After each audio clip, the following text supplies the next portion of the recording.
In my most recent video on Clair Obscur, several other amazing indie games, and the potential gaming renaissance we may face, I went over several indie games to show everyone that the passion to make a great game is still powerful, still thriving below the surface.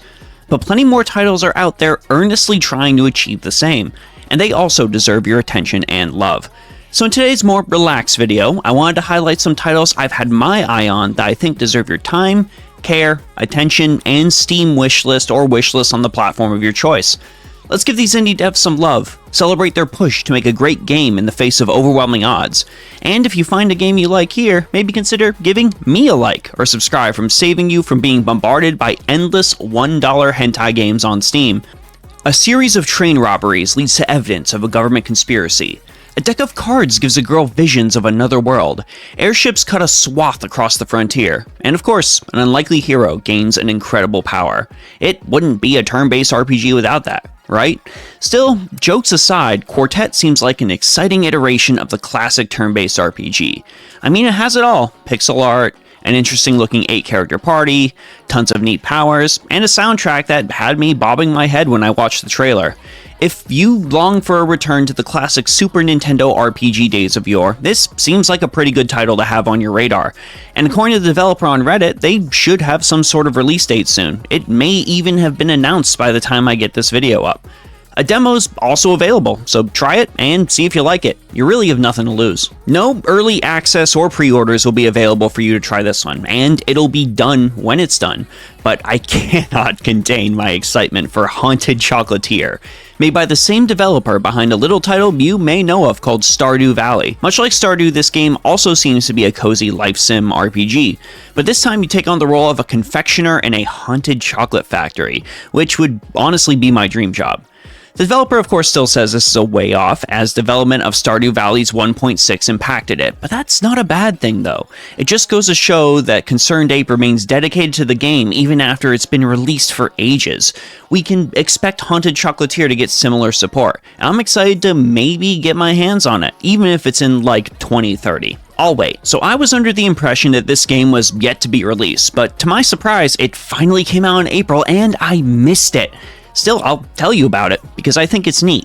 Starless Abyss is a turn-based roguelike intergalactic deck builder.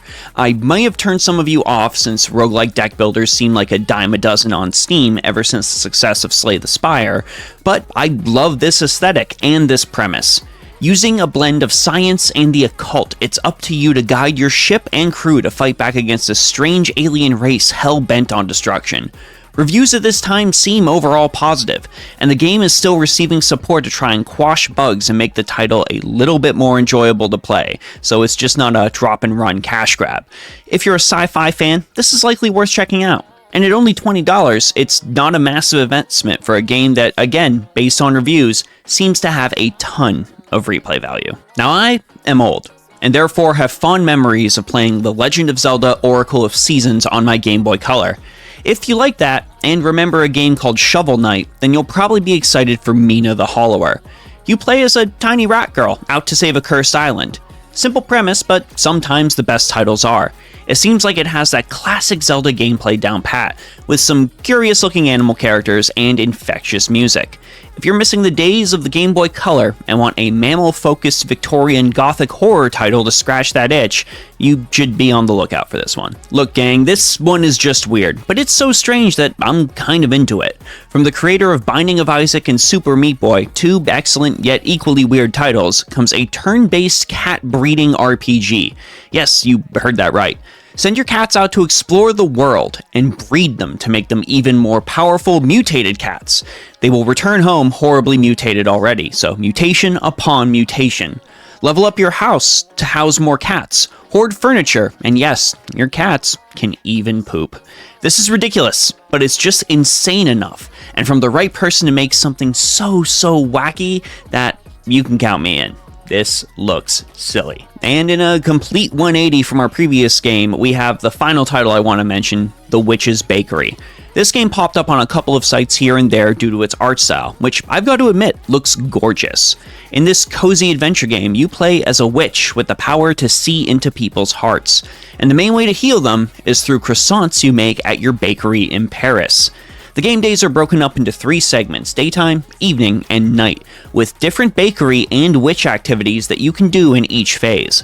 As you cook pastries and cast spells, your witch loon becomes stronger, and you can earn experience, money, and fame, allowing you to tackle bigger pastry orders and even bigger problems that need magic to solve. It's always nice now and again to curl up with a simple, happy game when you're feeling down, and the Witch's Bakery seems as though it will provide just that. These are just a few of many promising indie titles upcoming and currently available, and before you ask, no, I was not asked to talk about any of these games. This is all of my own volition. So why don't you share some of your favorites in the comments below? If it weren't for people's recommendations, I wouldn't have found great games like Against the Storm and Volcano Princess myself. So be sure to share with all of us in the comments and all of your friends. Consider checking out the Discord and Patreon, and if you want to provide a one-time bit of support, we have the Ko-fi as well.